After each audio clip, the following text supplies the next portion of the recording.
another hot tip from the cold, cold North Pole, and today's hot tip is about one of my favorite things in the entire world, the Naughty and Nice list. I'm going to tell you all about how we think of the Naughty and Nice list here in the North Pole, and why you should be making one too. So, as you know, every year at the North Pole, we have to write a list of who's been naughty and who's been nice, and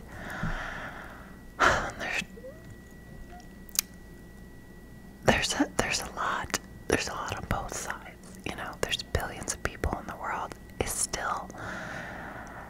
It can be wildly disappointing, the Naughty and Nice list. But as disappointing as it can be, it's also like very, very empowering, right? Because once you take stock of who's been naughty, who's been nice, then you are living in greater alignment with what's actually happening instead of what you want to happen or the story in your head. So the Naughty and Nice list is largely about evaluating the way the actions that people are choosing, whether or not those actions are in line with their intentions. So actions matter, intentions matter, behavior matters, even thoughts, words, all of these things factor into the Naughty and Nice list, as well as the occasional airplane. There are so many airplanes in the North Pole this time of year, specifically delivering letters to my slightly younger, way less cute sister Santa. So back to the Naughty and Nice list. In this list, we're going to be taking stock of people's intentions and their desires, but mostly their actions, because actions are really the physical evidence of a desire. If you want two different things, which happens a lot with human beings, whichever one you want more is going to be the one that you did, right? So like, Santa wants a six-pack, but she doesn't go to the gym and she eats way too many cookies. So does she want a six-pack more, or does she want the cookies more? I think obviously we all know she wants the cookies more. And so we make this list in order to properly distribute presents once a year. But I also make a personal list for the cast of characters here at the North Pole, mostly reindeer, and Santa. There are no elves, by the way. I am the resident elf, and everything else you've ever thought of about Christmas, I make the cocoa and the cookies. I'm essentially Mrs. Claus. I'm a Renaissance woman. You're welcome, because Christmas could not happen without me. I do get Christmas Day, or Christmas Eve off, rather, and I am very, very grateful for that. It's the only day of the year where I'm not working towards Christmas, and Santa's picking up the slack of the sack, if you know what I mean. It's neither here nor there. Although between you and me, Santa never, ever makes my nice list. Just do with that information what you will. If you want to leave her some fake Newtons, she actually likes fake Newtons. I don't think there's a cookie that she doesn't like, if I'm being real. Neither here nor there. The point is, make a Naughty and Nice list. This is essential.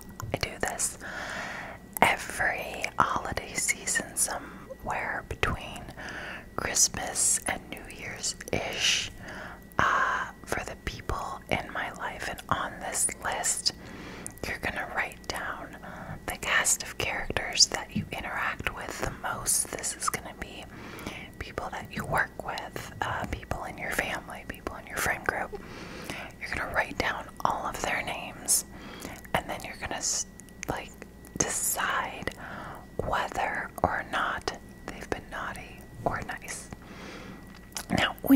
love someone, you might get confused into thinking that they belong on the nice list because you love them.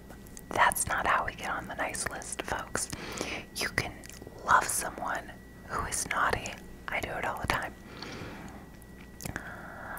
When we're evaluating whether or not someone's been naughty or nice, or looking at their actions, did they show up for you in meaningful ways? This can be when something was going really well or when it was going not so well. So people on the nice list are going to show up for you. They're going to be there if you have a wonderful opportunity, or even if you're just talking to a cute guy and you're excited about it. They should share in that excitement and enthusiasm with empathy. Your win should be their win. If your win is not their win, they're on the naughty list. Just saying. Just saying.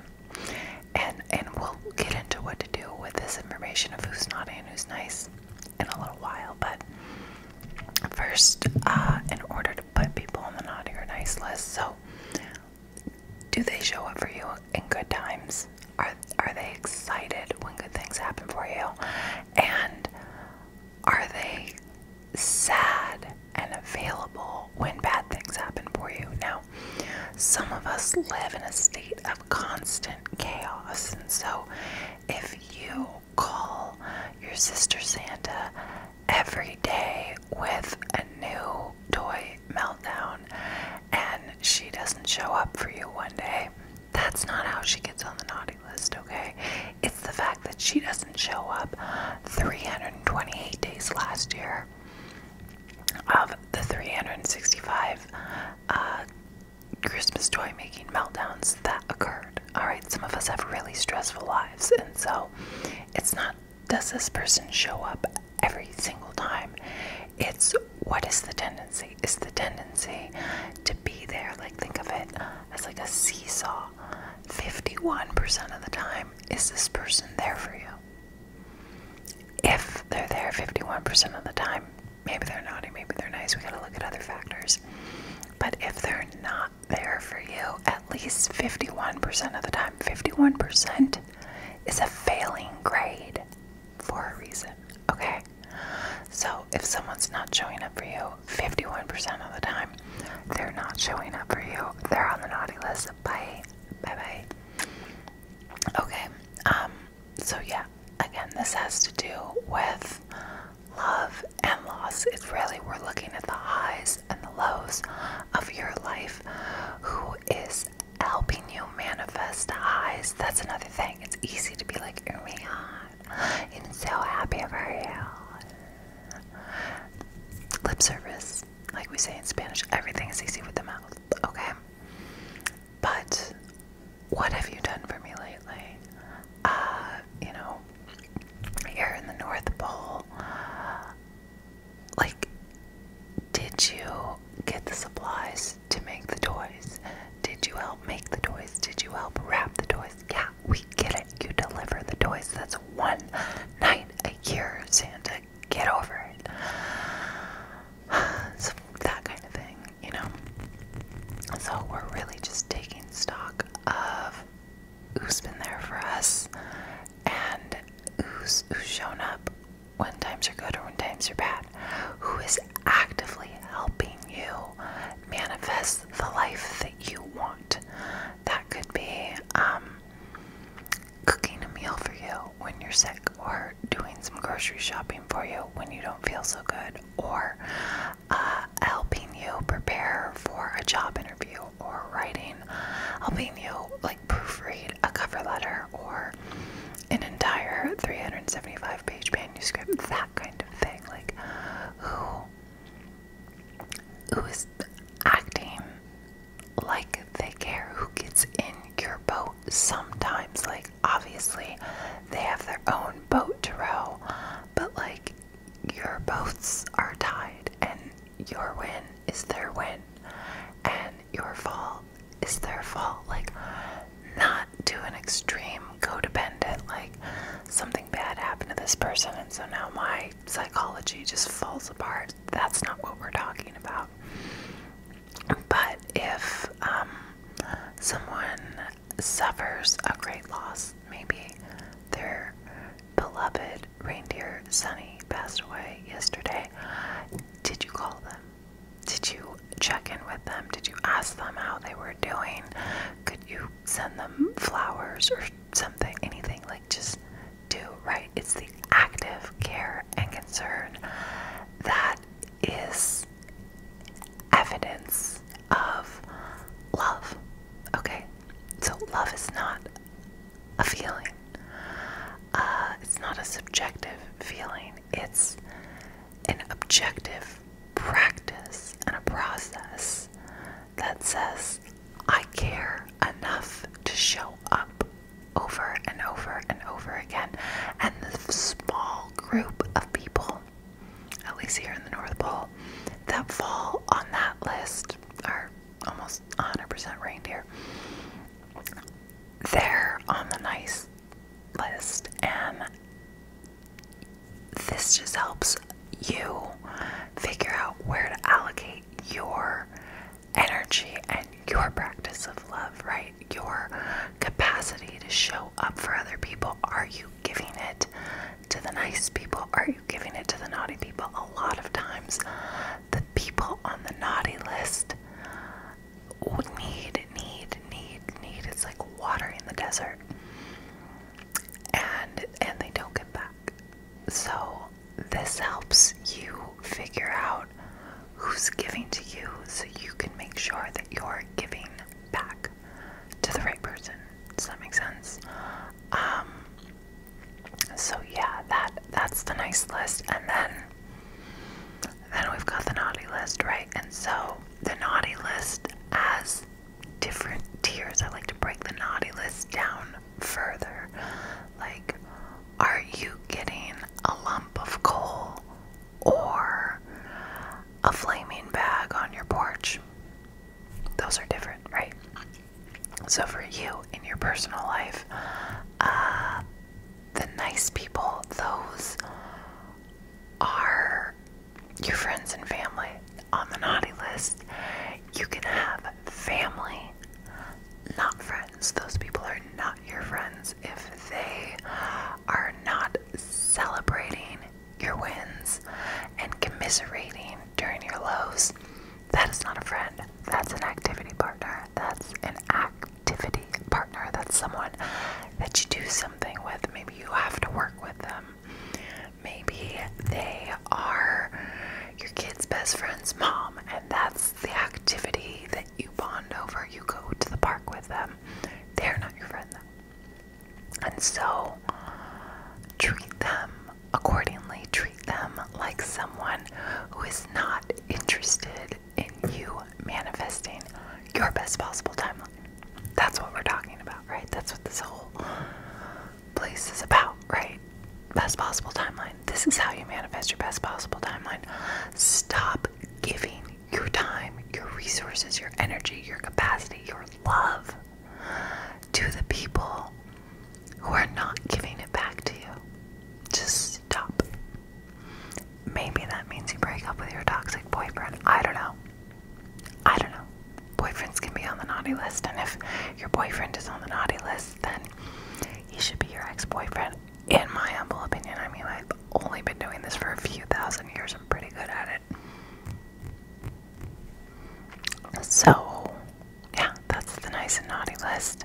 This is how you figure out who your friends are, and it's weird. Like, it can change over the years. You can have someone go from being on the friend list to the activity partner list, or sometimes people graduate from the activity partner list and all of a sudden, bada boom, bada bing, they show up in a meaningful way. They change, they grow, they develop, and suddenly you've got yourself a new friend worthy of investing your one wild and precious life in.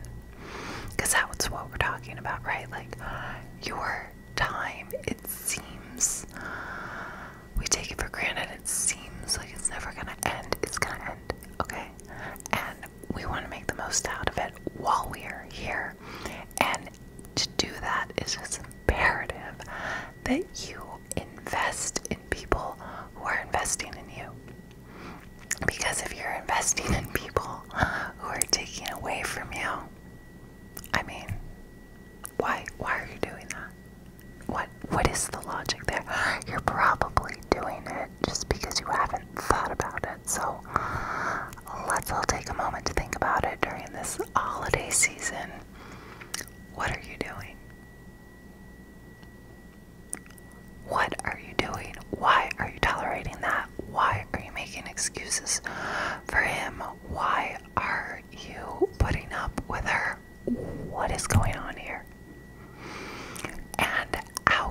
people who don't respond to your needs, knock yourself out. But if you needed a Krampus in your life to tell you that you're worth it, you're absolutely worth the investment, and you can be investing in yourself